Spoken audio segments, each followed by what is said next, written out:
Welcome to the Secrets of the Bible channel. Who was Lot's wife?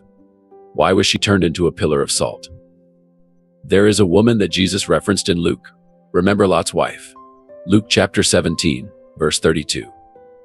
Lot's wife is an unnamed woman mentioned in the Bible very few times. She is a woman that met an untimely end due to her disobedience of the word of the Lord. The truth is, we know more about the surrounding the death of Lot's wife than anything else about her. In Genesis chapter 13, Abram, Sarai, later renamed Abraham and Sarah by God, and Lot depart Egypt with their riches. The majority of the possessions belonged to Abram, who was extremely rich in animals, silver and gold. And gold, according to Genesis chapter 13, verse 2. They went south and built an altar between Bethel and Hai. However, they quickly learned that the land was not suitable for them, because Lot also had flocks, herds, and tenants. Lot chooses Sodom. Conflict developed between Abram's and Lot's shepherds. Abram did not want any hard feelings, so he made a proposal to Lot. Genesis chapter 13, verse 7 through 12. And there was a strife between the herdmen of Abram's cattle and the herdmen of Lot's cattle.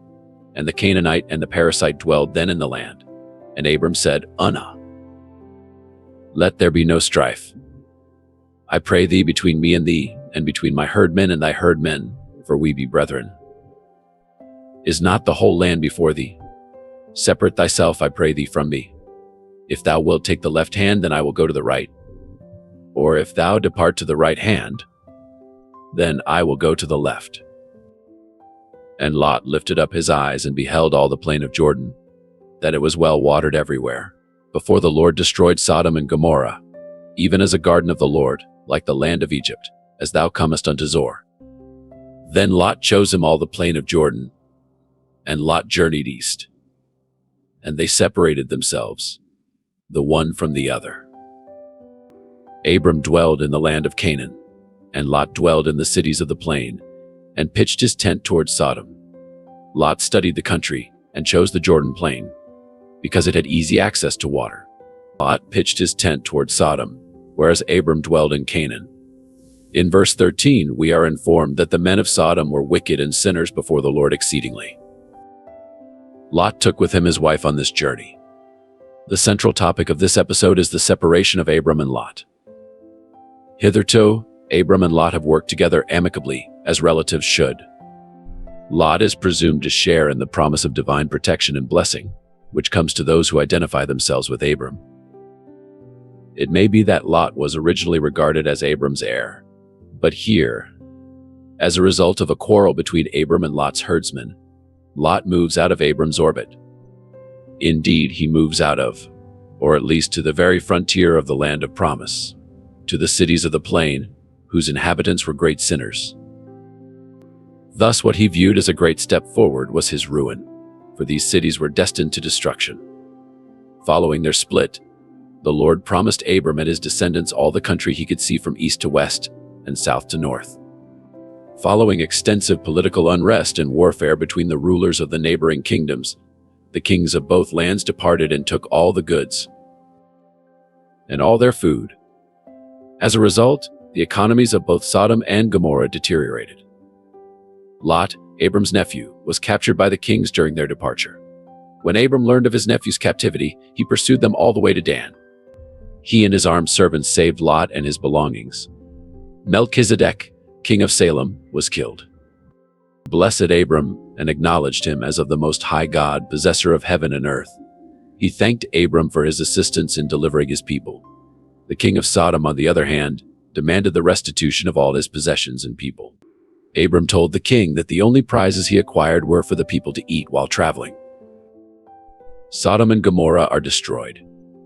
Even though Abraham and Sarah, as they were known at the time, were getting older, the Lord altered him about the escalating evil and impending wrath of Sodom and Gomorrah. Abraham saw 3 men. At least 2 of the men were angels. Abraham gave prompt attention to the needs of his guests, and he bowed low to the ground. He politely addressed one of his guests as my lord, and called himself your servant, a common way of speaking when addressing a superior. He acted as if they would be doing him a favor if they allowed him to serve them. He prepared a lavish meal for them and stood nearby, assuming a servant's posture to meet their every wish. Genesis chapter 18, verse 16 through 33. Then the men rose up from there and looked down toward Sodom, and Abraham was walking with them to send them off. The Lord said, "Shall I hide from Abraham what I am about to do, since Abraham will surely become a great and mighty nation, and in him all the nations of the earth will be blessed? For I have chosen him, so that he may command his children and his household after him, to keep the way of the Lord by doing righteousness and justice, so that the Lord may bring upon Abraham what he has spoken about him." And the Lord said, "The outcry of Sodom and Gomorrah is indeed great, and their sin is exceedingly grave. I will go down now and see if they have done entirely according to its outcry which has come to me. And if not, I will know." Then the men turned away from there and went towards Sodom. While Abraham was still standing before the Lord, Abraham came near and said, "Will you indeed sweep away the righteous with the wicked? Suppose there are 50 righteous within the city. Will you indeed sweep it away, and not spare the place for the sake of the 50 righteous who are in it? Far be it from you to do such a thing, to slay the righteous with the wicked, so that the righteous and the wicked are treated alike. Far be it from you, shall not the judge of all the earth deal justly?" So the Lord said, "If I find in Sodom 50 righteous within the city, then I will spare the whole place on their account." And Abraham replied, "Now behold, I have ventured to speak to the Lord, although I am but dust and ashes. Suppose the 50 righteous are lacking 5. Will you destroy the whole city because of 5? And he said, "I will not destroy it if I find 45 there." He spoke to him yet again, and said, "Suppose 40 are found there." And he said, "I will not do it on account of the 40. Then he said, "Oh, may the Lord not be angry, and I shall speak. Suppose 30 are found there." And he said, "I will not do it if I find 30 there." And he said, "Now behold, I have ventured to speak to the Lord. Suppose 20 are found there." And he said, "I will not destroy it on account of the 20.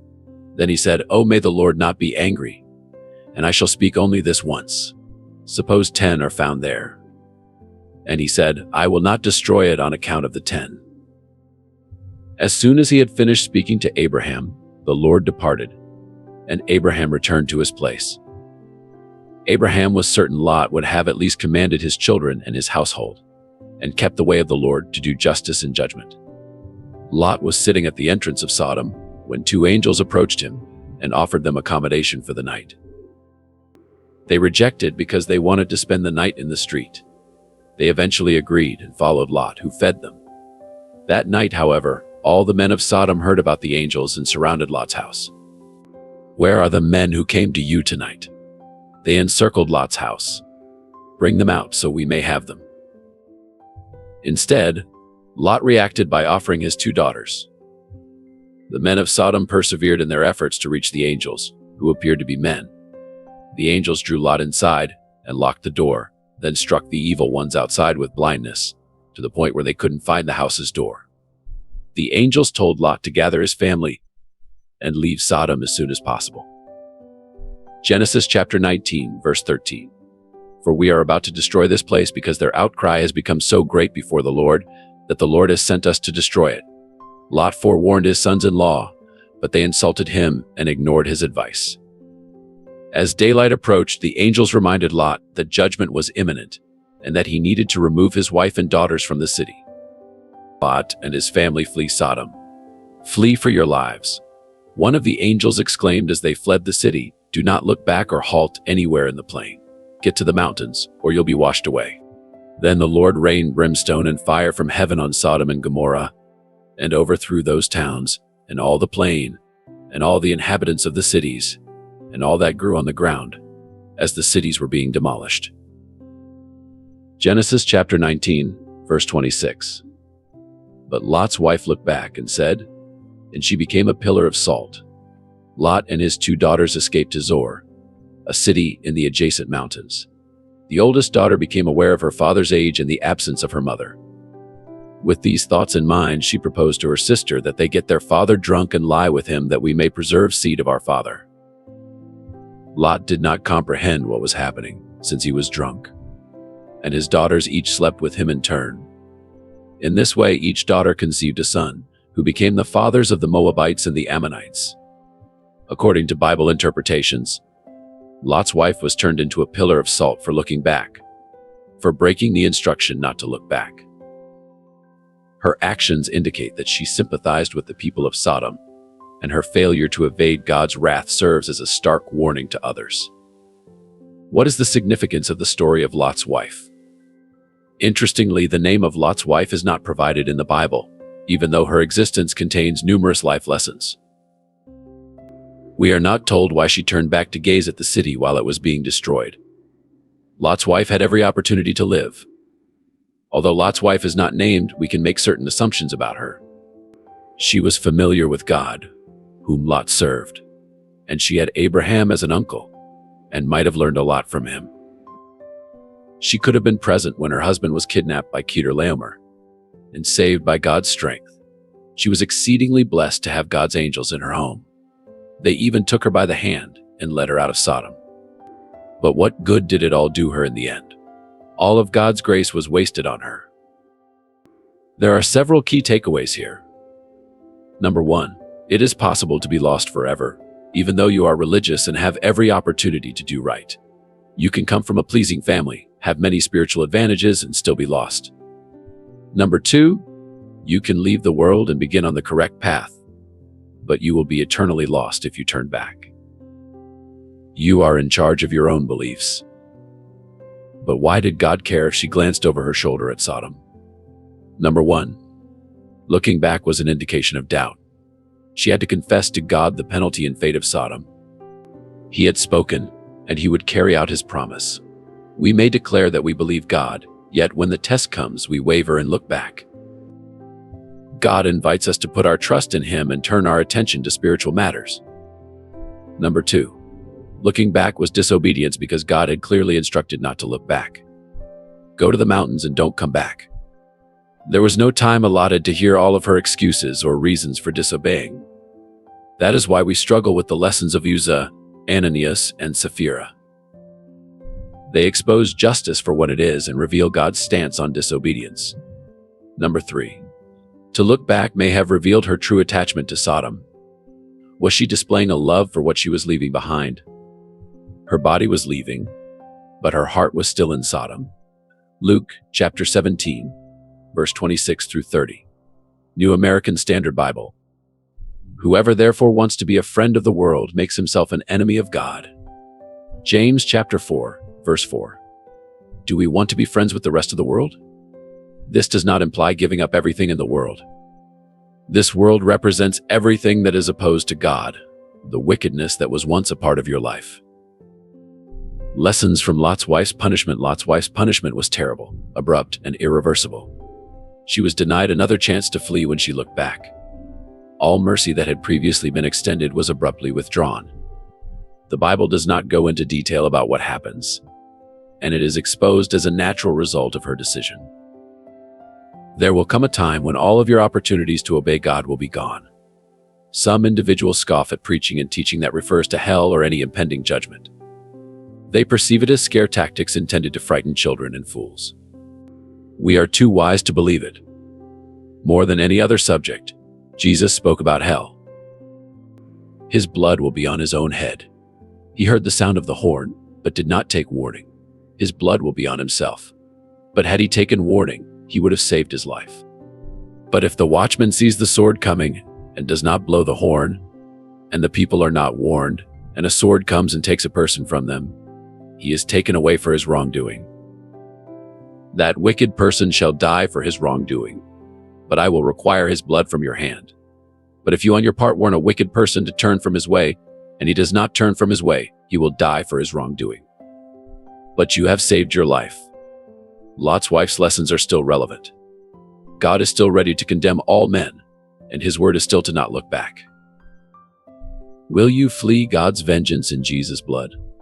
Let God's angels take you out of this city to safety?